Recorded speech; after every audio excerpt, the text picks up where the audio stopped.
Hello, and welcome to our channel, Stories with Silas. We hope you enjoy watching. The wealthy Arab's dismissive challenge hung in the air like a trap Sarah couldn't resist. Her father's classical Arabic pronunciation flowing from her lips would either save her from crushing debt or destroy the only job keeping her afloat. Before we continue, don't forget to subscribe to the channel, like the video, and comment where in the world you're watching from. Let's go. The hush that fell over Al Noor, one of Manhattan's most exclusive Middle Eastern restaurants, was sudden and complete. Waiters paused mid-step, diners lowered their forks, and the gentle oud music seemed to fade into the background. All eyes turned to the corner booth, where an impeccably dressed Arab businessman sat alone, his booming laugh cutting through the refined atmosphere. His words, spoken in Arabic but loud enough for everyone to hear, carried an unmistakable challenge wrapped in mockery. Translate one verse from the Quran in proper classical Arabic, and I will hire you on the spot, he declared, gesturing dismissively at the young waitress who had just delivered his appetizers. But it must be perfect, the kind my grandfather would have recognized, not the simplified Arabic they teach in weekend classes. No one expected the slender young woman in the crisp black and white uniform to respond. But Sarah Mitchell, 23 years old with exhausted eyes that still held determination, looked at the man directly and asked quietly, "May I try, sir?" Sarah had never been one to seek attention or confrontation. She was simply trying to survive, working double shifts at Al Noor while juggling a second job as a private tutor.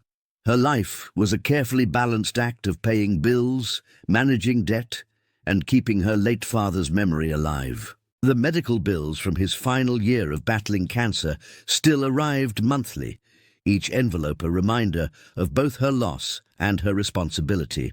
6 months ago, she would have been studying Arabic literature at Columbia University, following in her father's footsteps toward a career in Middle Eastern studies. Professor David Mitchell had been a renowned scholar of classical Arabic, spending 30 years teaching at various universities while dedicating his evenings to his daughter's education. From the time Sarah could read, he had immersed her in the beauty and complexity of classical Arabic, the language of poetry, philosophy, and sacred texts. Their modest apartment in Queens had been filled with books in Arabic, English, and French. Every evening after dinner, they would sit together, her father's patient voice guiding her through the intricate grammar and elegant expressions of classical texts. He taught her not just the words, but the soul of the language, the way a single word could carry layers of meaning, how the rhythm of a phrase could convey emotion beyond its literal translation. "Language is a bridge to understanding," he would say, his eyes bright with passion despite his weakening body. "When you truly understand someone's language, you understand their heart." But cancer had no respect for scholarship or dreams. The medical bills mounted faster than insurance could cover. Sarah watched helplessly as her father's book collection was sold piece by piece, his rare manuscripts going to collectors, his lecture notes gathering dust. By the time he passed, leaving her with memories and debt, her own education had become an impossible luxury. Al Noor restaurant, nestled in the heart of Manhattan's financial district, was known for its authentic Middle Eastern cuisine and its wealthy clientele. The owner, a Lebanese immigrant named Faris Hassan, had built the establishment from nothing, and he recognized something in Sarah during her interview, a quiet dignity and intelligence that reminded him of his own daughter. The job paid better than most server positions, and the tips from businessmen and diplomats helped Sarah chip away at the mountain of debt. She arrived 2 hours before each shift to memorize the menu in both English and Arabic, to understand the cultural significance of each dish, to ensure her service was impeccable. The work exhausted her, but there was a strange satisfaction in maintaining excellence, in honoring the work ethic her father had modeled. She had been working at Al Noor for 4 months now, learning to navigate the complex social dynamics of serving wealthy patrons who came from across the Middle East. Some were kind, treating her with respect. Others saw servers as invisible beneath their notice. And then there were men, like the one sitting at table 12 tonight, men who wielded their wealth and status like weapons, testing and dismissing anyone they deemed inferior. Sarah had no idea that accepting his challenge would change everything. The restaurant seemed to hold its breath as Sarah stood before the businessman's table, her serving tray balanced perfectly in her hands despite the slight tremor she felt inside. She had served hundreds of customers over the past 4 months, mastered the art of remaining composed under pressure, but something about this moment felt different. This wasn't just about service or tips.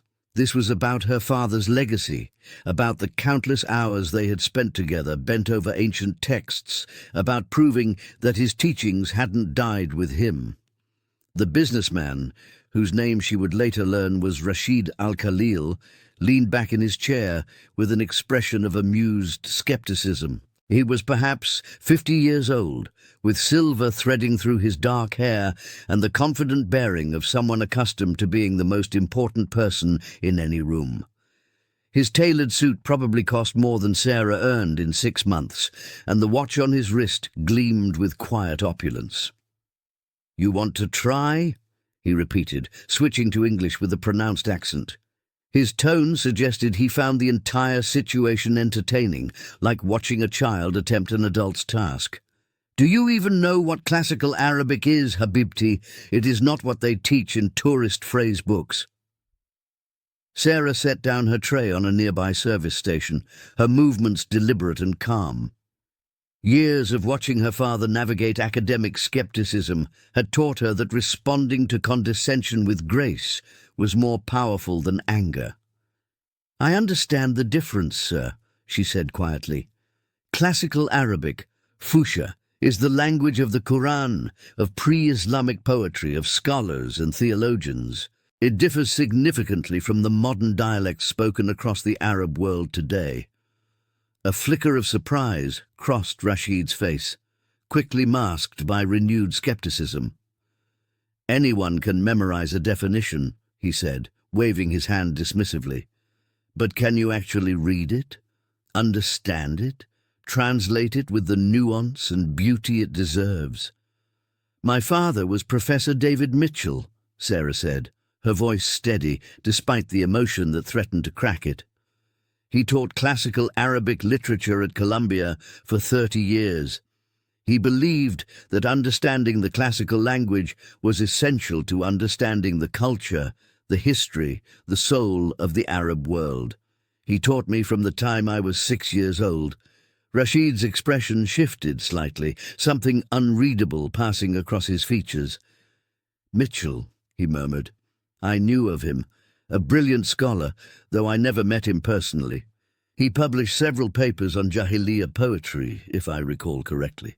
"Pre-Islamic poetry, yes," Sarah confirmed, her heart aching at the mention of her father's work. "He specialized in the mu'allaqat, the hanging poems. He believed they represented the pinnacle of Arabic literary achievement." The businessman studied her more carefully now, his amusement fading into something more serious. Around them, other diners had begun to pay attention, conversations dying down as they sensed something significant unfolding. Even the kitchen staff had begun to peer through the service window, curious about the unusual exchange. "Very well," Rashid said finally, reaching into his jacket pocket. He withdrew a small, leather-bound volume, a pocket Quran, worn from evident use. "If you are truly Professor Mitchell's daughter, then demonstrate what he taught you." "This is Surah Ar-Rahman, verse 1 through 4. Translate it for me in classical Arabic, with proper pronunciation and understanding of the grammatical structure, and explain the linguistic choices that make these verses so profound." Sarah felt her pulse quicken. Surah Ar-Rahman, the most merciful, was one of the most beautiful chapters in the Quran, renowned for its rhythmic repetition and poetic power. Her father had spent an entire month working through it with her when she was 16, explaining not just the words, but the architectural beauty of the Arabic itself, how each word was chosen for both meaning and sound. "May I have a moment to prepare?" she asked, her mind already beginning to recall her father's teachings, his voice echoing across the years. Rashid gestured magnanimously. "Take your time. This is not something one rushes." There was a new respect in his voice, though doubt still lingered in his eyes. He had clearly expected her to back down, to reveal herself as merely someone with superficial knowledge trying to impress him. Sarah closed her eyes briefly, summoning her father's memory, his patient explanations, his joy when she grasped a particularly complex grammatical construction. She remembered sitting in their small living room, her father's worn teaching copy of the Quran open between them, his finger tracing the words as he explained their deeper meanings. "I'm ready," she said, opening her eyes. Around the restaurant, the last conversations faded into silence. Sarah stood straighter, her shoulders back, her voice preparing to carry across the now silent restaurant. In her mind, she wasn't standing in Al-Nur anymore. She was back in her father's study, surrounded by books, his encouraging presence beside her. This wasn't just a challenge from a dismissive businessman. This was her chance to honor everything her father had taught her, to prove that his years of dedication hadn't been in vain. She began, her voice clear and steady, the Arabic flowing from her lips with a pronunciation that belonged to another era, the classical, formal Arabic that scholars studied for years to master. "Ar-Rahman," she started, elongating the vowels precisely as classical recitation demanded. "Allama al-Qur'an, khalaqa al-insan, allamahu al-bayan." The effect was immediate and profound.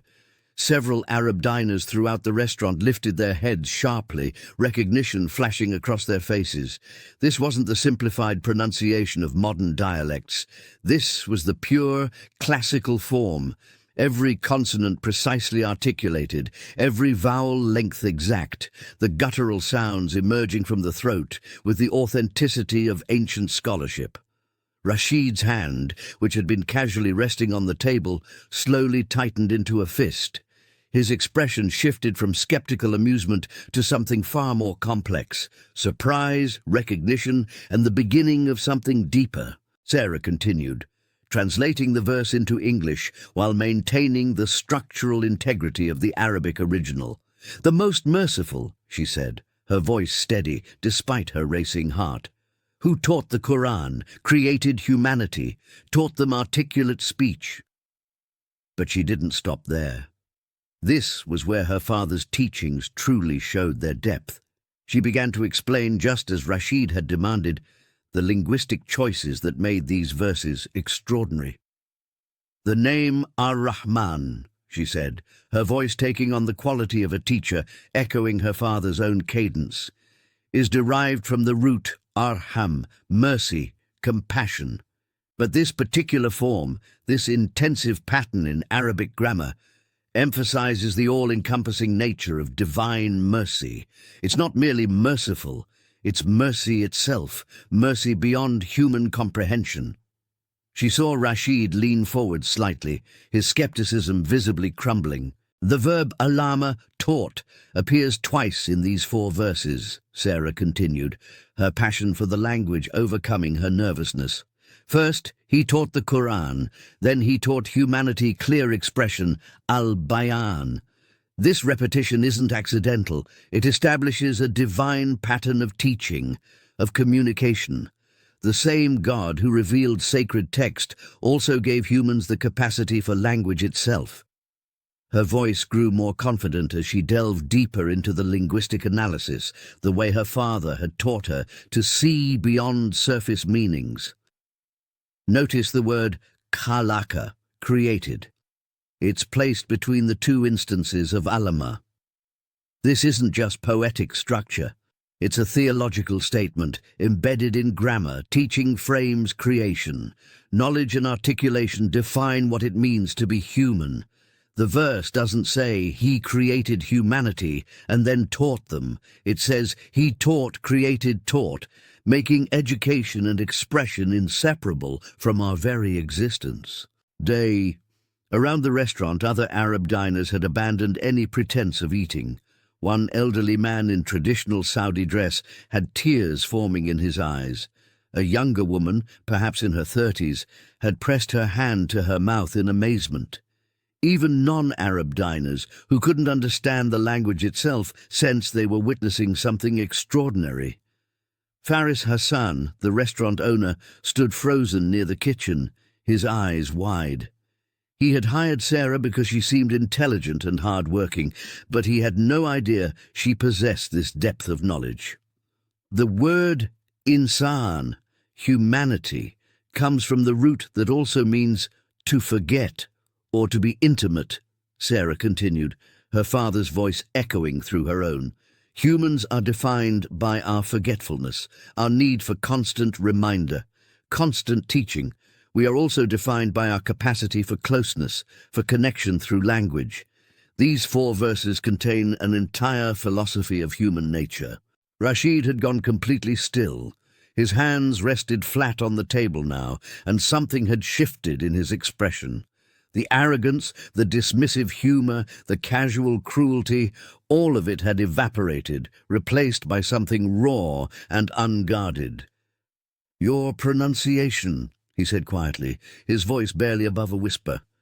"It's—" He stopped, seeming unable to continue. Sarah met his eyes steadily. "My father believed that classical Arabic should be spoken as it was written, as it was revealed. He spent years perfecting his pronunciation, studying with scholars from Damascus, Cairo, and Medina. He taught me that to truly understand the Quran, you must hear it as it was meant to be heard." A single tear rolled down Rashid's cheek. The silence in Al Noor restaurant had transformed from uncomfortable to sacred. No one moved. No one spoke. Even the kitchen staff had stopped their work, standing motionless at the service window, witnessing something they instinctively understood was profound, even if they couldn't articulate why. Rashid al-Khalil sat with his head bowed, one hand covering his eyes as tears continued to stream down his face. His shoulders shook slightly, and Sarah, uncertain whether she had somehow offended him, took a small step back, her confidence faltering. "Sir," she said softly, reverting to the deferential tone of a server, "I apologize if I've—" "No," Rashid interrupted, his voice thick with emotion. He lowered his hand, revealing eyes red with tears but also filled with something approaching wonder. "No, you have nothing to apologize for. Nothing at all." He reached for the napkin on his table, dabbing at his eyes with hands that trembled slightly. Around them, other diners began to whisper quietly, some in Arabic, some in English, all clearly moved by what they had witnessed. "Your voice," Rashid said, looking up at Sarah with an expression of raw vulnerability that seemed completely at odds with the arrogant businessman who had mocked her just minutes before. "The way you pronounced those words, it was exactly like my father." He paused, struggling to compose himself, then gestured to the empty seat across from him. "Please," he said, "sit. Just for a moment, I need to explain something to you." Sarah hesitated. Servers didn't sit with customers, especially not at Al Noor, where protocol and propriety were carefully maintained. But Faris Hassan, the owner, caught her eye from across the room and gave a small nod of permission. Something about this moment transcended normal restaurant rules.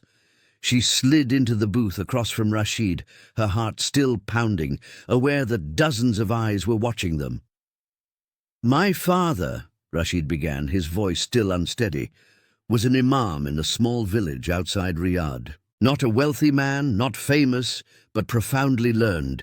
He memorized the entire Quran by the age of 12. He could recite it in the classical style, exactly as you just did, with that same precision, that same reverence for every syllable."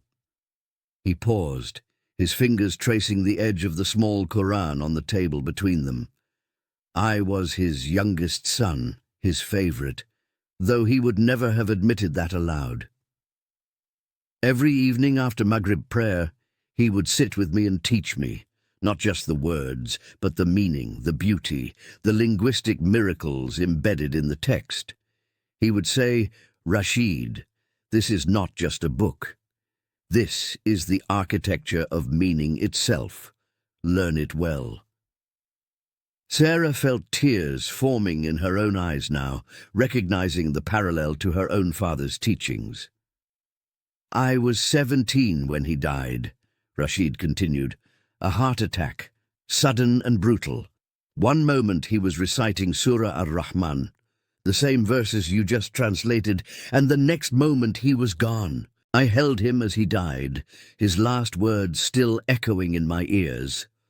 The restaurant had gone completely silent again, everyone straining to hear Rashid's story. "After his death I became angry," Rashid said, his voice hardening slightly.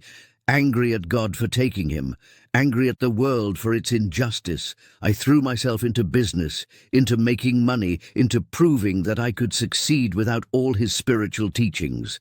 I moved to America, built my fortune in technology and real estate, and convinced myself that I had outgrown his simple village wisdom." He looked directly at Sarah now, and she saw the depth of regret in his eyes. "I became exactly the kind of man my father would have been ashamed of," he admitted. "Arrogant, dismissive, using my wealth as a weapon to belittle others. I forgot everything he taught me about humility, about respecting knowledge regardless of where you find it, about seeing the divine in unexpected places." Rashid picked up the small Quran, holding it carefully. "I haven't heard those verses pronounced correctly, truly correctly, in the classical way, since my father died 28 years ago. When you spoke them, I didn't hear your voice. I heard his. And for the first time in nearly 3 decades, I remembered who I was supposed to become." The tears were flowing freely now, but he made no attempt to hide them. "You asked if you could try to translate the verse," he said, his voice breaking. "What you actually did was resurrect my father's voice. You reminded me of everything I've lost, everything I've abandoned, and everything I need to reclaim." Sarah sat motionless, overwhelmed by the weight of this moment. Sarah felt the tears she had been holding back finally spill over. Sitting across from this powerful businessman, who moments ago had seemed so cruel, she saw not an adversary, but a kindred spirit, someone who understood the particular pain of losing a father who had been both parent and teacher, who had invested his soul in passing down knowledge to the next generation. "I understand," she said softly, her voice thick with emotion. "My father died 8 months ago. Cancer. I watched him waste away, watched as the medical bills forced us to sell his entire library, thousands of books he'd collected over 30 years, his manuscripts, his research notes, everything. By the end, we had nothing left except the knowledge he'd already given me." Rashid's eyes widened with recognition and sympathy. "That's why you're working here," he said, not as a question, but as a realization. "You should be at university, completing your studies." Sarah nodded, wiping her eyes with the back of her hand. "I was in my senior year at Columbia, following his path in Middle Eastern studies. But after he died, the debt was too much. I had to leave school. I had to find work. Al-Noor has been good to me. The pay is decent. And somehow, serving Middle Eastern food to Arab clients, hearing Arabic spoken around me, it keeps me connected to what my father loved." Around them, other diners were no longer pretending not to listen. Several people were openly crying now, moved by the raw emotion of this unexpected exchange. The elderly Saudi man, who had teared up earlier, stood and approached their table slowly, respectfully. "Forgive my intrusion," he said in English, though his accent was thick, "but I must say something. Young lady, your recitation, it transported me back to my childhood in Mecca, listening to the great scholars. You have a gift, a sacred gift. Thank you, Sarah whispered, overwhelmed by the kindness in his weathered face. The man turned to Rashid. And you, my friend, whatever brought you to this moment of awakening, hold on to it. Our father's teachings are never wasted. They wait for us to remember them. He placed a gentle hand on Rashid's shoulder, then returned to his table, leaving a profound silence in his wake. Rashid sat quietly for a moment, then looked at Sarah with an intensity that was no longer arrogant, but purposeful. Tell me, he said, if you could finish your education, if money were not an obstacle, what would you do with your knowledge of classical Arabic? Sarah hadn't allowed herself to think about such possibilities in months. Dreams felt like luxuries she couldn't afford when there were bills to pay and debts to manage. But sitting here now, in this unexpected moment of connection, she let herself remember what she had once hoped for. My father believed that the divide between Western and Middle Eastern cultures existed largely because of language barriers, she said, her voice growing stronger. Not just linguistic barriers, but the deeper barriers of understanding context, history, nuance. He wanted to train translators and cultural mediators who could bridge that gap, people who understood not just words, but the entire cultural framework behind them. She paused, her passion for the subject momentarily overcoming her grief and exhaustion.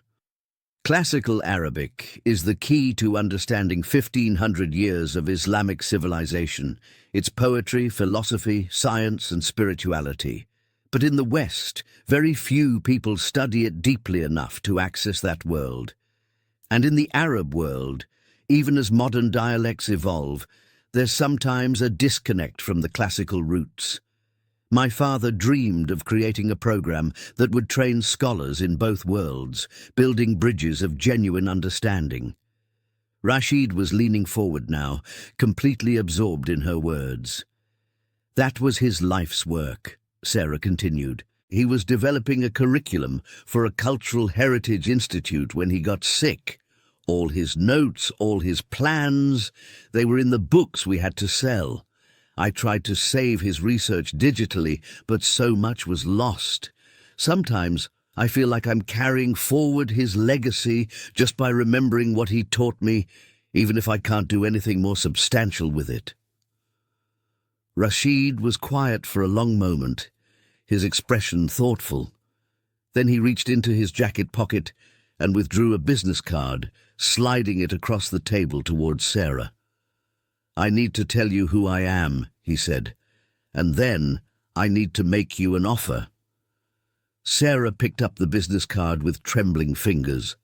The elegant script was embossed in gold against cream-colored cardstock. Rashid Al-Khalil, founder and chairman, Al-Khalil Foundation for Cultural Heritage and Understanding. Beneath the name was an address on Fifth Avenue, one of the most prestigious locations in Manhattan, along with contact information and a tagline, "Preserving the past, building bridges to the future." The Al-Khalil Foundation, Sarah breathed, recognition dawning. I know this organization. My father used to talk about it. You fund Arabic language programs, cultural exchanges, manuscript preservation. Among other things, Rashid confirmed, a trace of his earlier confidence returning, though it was now tempered with humility. We were established 20 years ago with a single mission, to ensure that classical Arabic scholarship doesn't die and to foster genuine understanding between the Middle East and the West.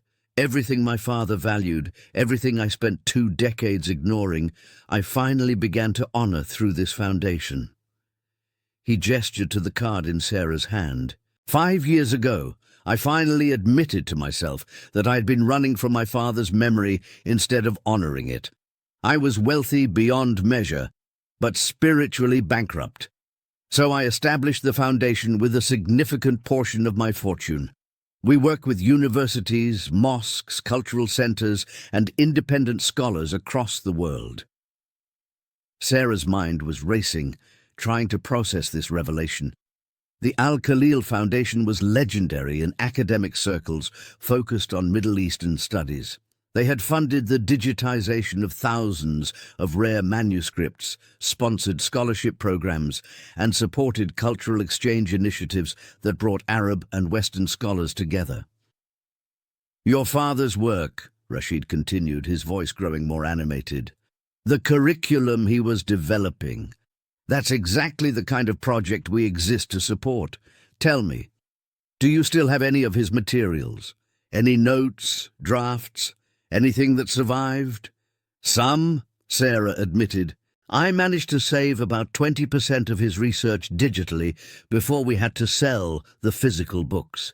It's fragmented, incomplete, but the core vision is there. He called it the Bridge Project, a comprehensive training program for cultural mediators who would be fluent in both classical and modern Arabic, understand Western academic frameworks, and could facilitate genuine dialogue." Rashid's eyes lit up with an enthusiasm that made him look years younger. 20% is enough to rebuild from," he said firmly. "With the right team, the right resources, we could resurrect your father's vision. We could make the Bridge Project a reality." Sarah felt dizzy, afraid to hope, afraid this was somehow a dream or a cruel joke. "But I'm not qualified to lead something like that. I didn't even finish my degree. I'm a waitress, not a scholar." "You are your father's daughter," Rashid said with absolute conviction. "In the last 10 minutes, you demonstrated a depth of knowledge and understanding that most PhD candidates couldn't match. You don't just know classical Arabic, you embody it. You understand its soul." He leaned forward, his intensity palpable. "I made a promise earlier, before I knew who you were. I said I would hire anyone who could properly translate those verses in classical Arabic. I meant it as mockery, as a challenge I thought no one could meet. But you met it, exceeded it, and in doing so you reminded me of why the foundation exists in the first place." Sarah's heart was pounding so hard she thought it might burst from her chest. "Here is my offer," Rashid said, his voice taking on a formal quality. "Come work for the Al-Khalil Foundation. We will finish funding your education at Columbia. Full scholarship, no debt. While you complete your degree, you'll work with our team to rebuild your father's Bridge Project curriculum. Once you graduate, you'll lead the program's implementation. We'll provide whatever resources you need, faculty, facilities, funding." He paused, letting the magnitude of the offer sink in. "This isn't charity," he added quickly. "This is recognition of extraordinary talent and knowledge. This is honoring both our fathers' legacies. This is doing what both of them would have wanted, using classical Arabic to build understanding instead of division." Sarah couldn't speak. Tears streamed down her face as she stared at this man who had transformed before her eyes, from tormentor to benefactor, from obstacle to ally. Around them, the restaurant had erupted in applause. The applause that filled Al-Noor restaurant was unlike anything Sarah had ever experienced. It wasn't the polite clapping that followed a good performance.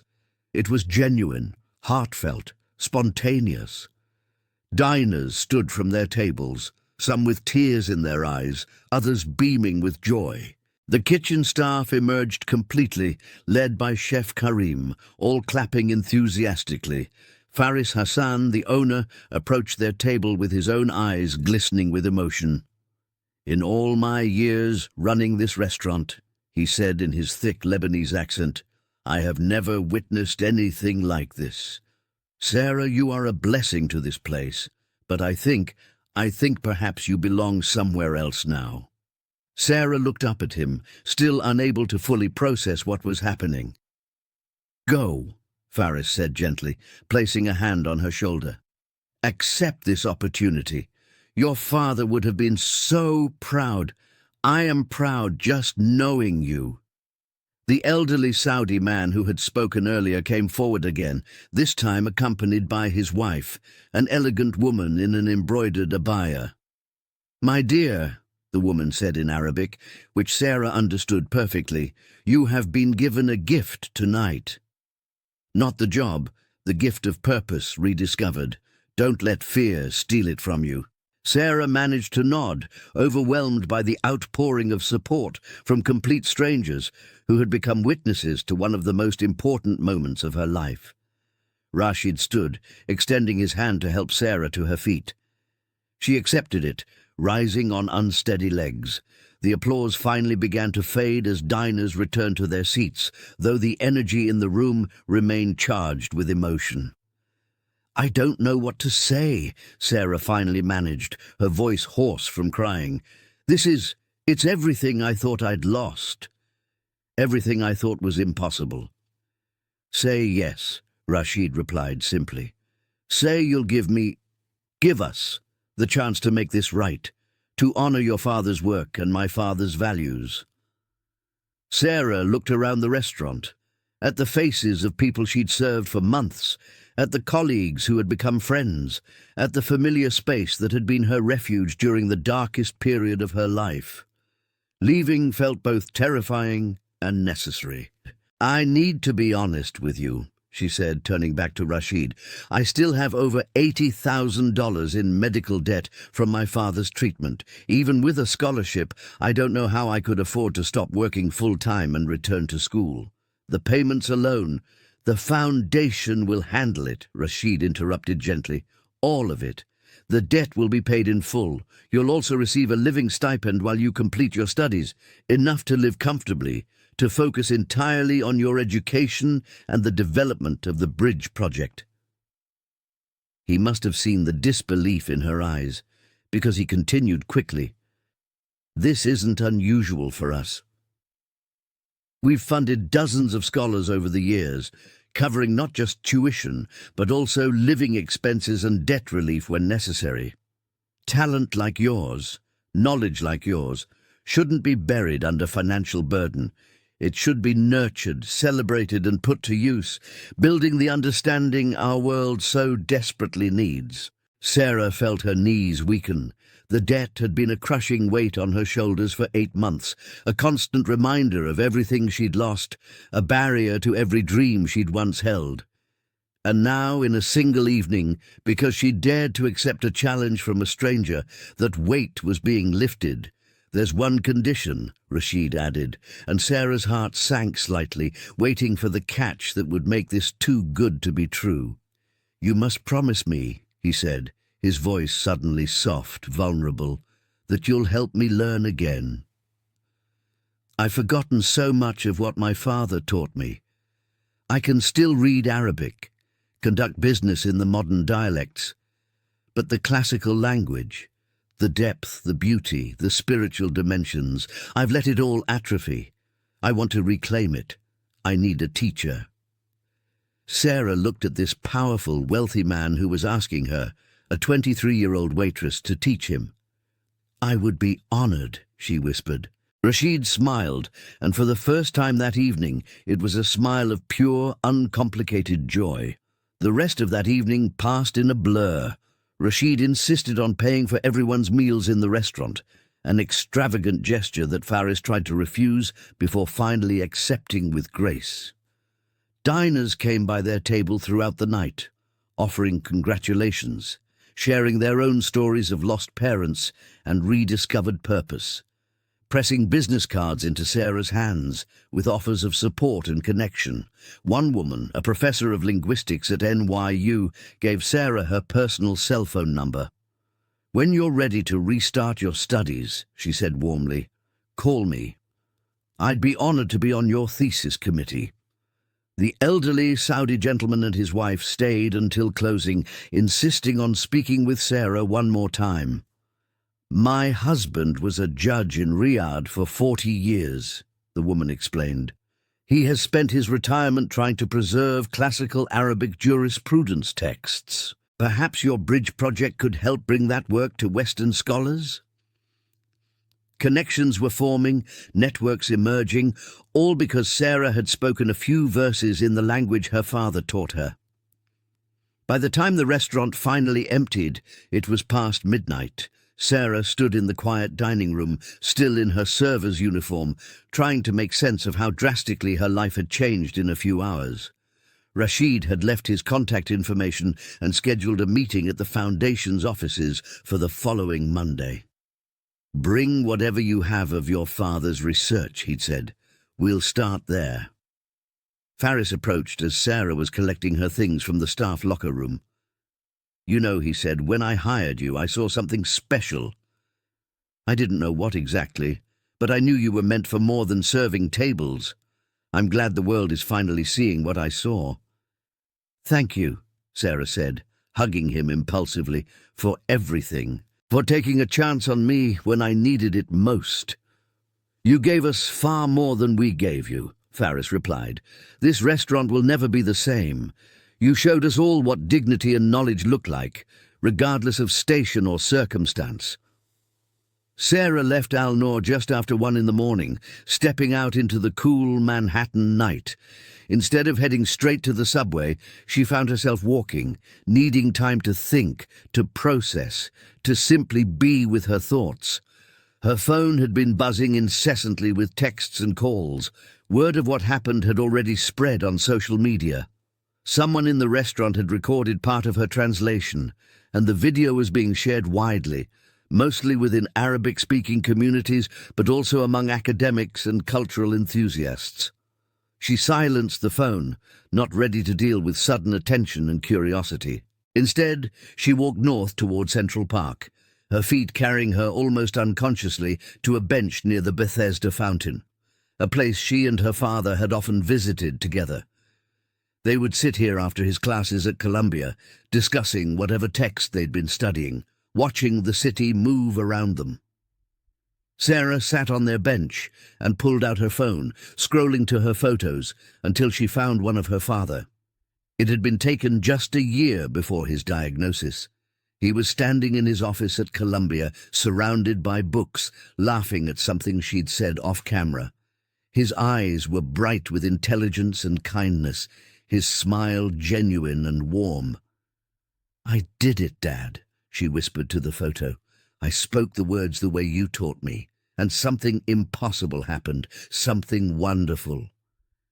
Tears flowed freely now, but they were different from the tears she'd cried for months, tears of grief and loss and despair. These were tears of gratitude, of hope, of feeling her father's presence more strongly than she had since his death.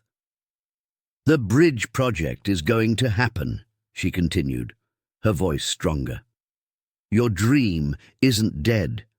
It's just been waiting for the right moment, the right people, the right chance, and somehow tonight all of those things came together."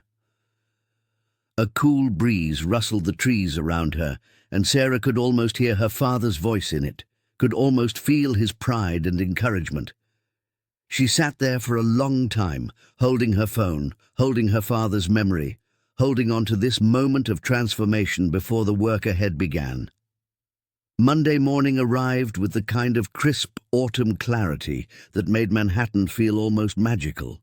Sarah stood outside the Fifth Avenue building that housed the Al-Khalil Foundation, clutching a worn leather messenger bag that had belonged to her father. Inside were the flash drives containing his surviving research notes, along with her own notebooks from their years of study together. The building was elegant, but not ostentatious, a pre-war structure with limestone facades and Art Deco detailing. The foundation occupied the entire 10th floor, and when Sarah stepped off the elevator, she was greeted by a reception area that managed to feel both professional and welcoming. "Ms. Mitchell," the receptionist said warmly, recognizing her immediately. "Mr. Al-Khalil is expecting you. He's been talking about nothing else all weekend." Sarah was led through a corridor lined with framed manuscripts, carefully preserved pages of ancient Arabic texts under museum-quality glass. She recognized several, fragments from the Mu'allaqat poetry, pages from medieval scientific treatises, beautifully illuminated Quranic verses. Rashid's office was at the end of the hall, and when she entered, she found him standing by a wall of windows overlooking Central Park, speaking quietly on the phone in Arabic. He gestured for her to enter, wrapping up his conversation quickly. "Sarah," he said, his face lighting up in a way that made him look years younger than the stern businessman from Friday night. "Welcome. Please sit." The office was spacious but surprisingly warm. Books everywhere, comfortable seating, artwork that spoke of careful curation rather than expensive display. On his desk sat the small pocket Quran from the restaurant, along with what looked like several other well-worn religious and scholarly texts. "I've been reading all weekend," Rashid admitted, gesturing to the books, "trying to reconnect with things I've neglected for too long." "It's harder than I remembered. My father made it look effortless." "So did mine," Sarah said, feeling an immediate kinship. "But he always said that scholarship was like physical training. If you stop practicing, the muscles atrophy." Rashid smiled. He was right. "So, shall we begin? I've assembled a small team who'll be working with us on the bridge project. They're waiting in the conference room, eager to meet you." Sarah's stomach tightened with nervousness. "I should tell you, I'm still processing all of this. I've never led anything like this before. What if I'm not ready?" "No one is ever ready for the moments that change their lives," Rashid replied gently. "But you have something more valuable than experience. You have authentic knowledge passed down through devoted teaching. You understand not just what your father knew, but why he cared about it. That's what we need." He stood, gesturing toward the door. "Come, let me introduce you to your team." The conference room was spacious, with a long mahogany table surrounded by comfortable chairs. 4 people waited there, and Rashid introduced them one by one. Dr. Aisha Rahman, a linguistics professor from Georgetown University specializing in Arabic dialectology. Marcus Chen, a technology specialist who had developed language learning software for endangered languages. Fatima Al-Mansour, a Syrian-American educator who ran Arabic schools for immigrant communities. And finally, Dr. James Whitmore, a historian of Islamic civilization from Yale. "Everyone here believes in what your father envisioned," Rashid explained. "We've all been searching for a project like this, something that bridges not just languages, but entire worldviews." Sarah sat down, feeling overwhelmed but also strangely at home. These were her people, scholars who cared about knowledge for its own sake, who understood that preserving and sharing classical Arabic wasn't about nostalgia, but about building understanding. "So," Dr. Rahman said warmly, "tell us about the bridge project. What was your father's core vision?" Sarah took a deep breath, opened her father's bag, and pulled out the flash drives containing his life's work. "He believed," she began, her voice growing stronger, "that classical Arabic was the Rosetta Stone for understanding 15 centuries of Islamic civilization, its philosophy, science, poetry, spirituality, and jurisprudence. But he also believed the West needed guides who could translate not just words, but context, nuance, and cultural meaning." As she spoke, laying out her father's vision with increasing confidence, she saw heads nodding around the table, eyes lighting up with recognition and excitement. The bridge project was coming to life. 2 years later, Sarah stood at a podium in Columbia University's main auditorium, looking out at an audience of over 300 people. Behind her, a large screen displayed the logo of the bridge project, 2 intertwined calligraphy strokes, one in Arabic script, one in English, forming a bridge. She had graduated 3 months earlier with highest honors, her thesis on classical Arabic pedagogical methods receiving widespread acclaim. But more importantly, the Bridge Project had become a reality, a fully accredited program that would launch its first cohort of students in the fall. "When my father died," Sarah began, her voice clear and confident in a way that would have amazed her younger self, "I thought his life's work had died with him. I thought the dream of building genuine understanding between cultures through the study of classical Arabic was something I'd have to carry alone, in memory rather than in practice. She paused, scanning the audience. In the front row sat Rashid, his face beaming with pride. Beside him was his teenage daughter, visiting from Riyadh, whom he had reconnected with after years of estrangement. Another bridge rebuilt in the wake of that transformative night. Faris Hassan was there too, having closed Al-Noor for the evening so his entire staff could attend. The elderly Saudi couple who had blessed her that night sat nearby, along with dozens of others whose lives had been touched by the project. "But I learned something important," Sarah continued. "Dreams don't die when their dreamers do. They wait for the right moment, the right people, the right confluence of circumstances to bring them to life." She clicked to the next slide, showing photographs of the Bridge Project's inaugural class. 20 students from 15 countries, all committed to becoming cultural mediators who could navigate both Western and Middle Eastern intellectual traditions. The Bridge Project exists because a young waitress decided to accept an impossible challenge, Sarah said, her eyes finding Rashid's, and because a wealthy businessman was humble enough to recognize when he needed to change, to remember who he was meant to be, to honor a father he had spent decades running from. Rashid nodded, his eyes glistening with tears. "Over the past 2 years, I've had the privilege of studying alongside Dr. Rahman, Dr. Whitmore, and the rest of our team. I've completed my degree. I've helped develop curriculum that I hope would make my father proud. But more than that, I've learned that education isn't just about transferring knowledge. It's about building bridges of understanding across every kind of divide." She advanced to another slide showing Rashid in the classroom, notebook open, learning classical Arabic grammar alongside much younger students. "Mr. Al-Khalil has been one of my most dedicated students," Sarah said warmly. "Every Tuesday and Thursday morning, he sits in my classical Arabic course, relearning what his father taught him 30 years ago. He says he's doing it to honor his father's memory. But I think he's doing it to reclaim his own soul." The audience applauded, and Rashid stood briefly to acknowledge them, his face flushed with equal parts embarrassment and pride. Sarah's voice grew softer, more intimate. "I want to close by reciting the same verses that started this journey. Surah Ar-Rahman, verses 1 through 4, but tonight I won't recite them alone." Rashid rose from his seat and walked to the podium, standing beside Sarah. Together, teacher and student, they began to recite in perfect unison, their voices blending in the classical pronunciation that honored both their fathers.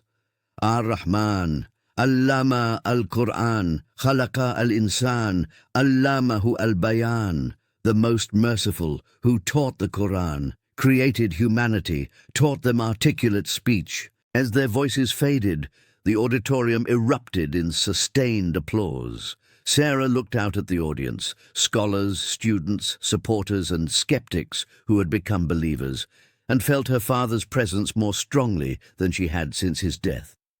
The Bridge Project wasn't just about language or culture, it was about remembering that every human being carries knowledge worth honoring, that dignity transcends wealth and status, and that sometimes it takes just one moment of courage to transform not only your own life, but the lives of everyone around you. Sarah smiled, remembering the terrified waitress she'd been just 2 years ago, and whispered a silent thank you to the father who had given her the tools to build bridges she never imagined possible.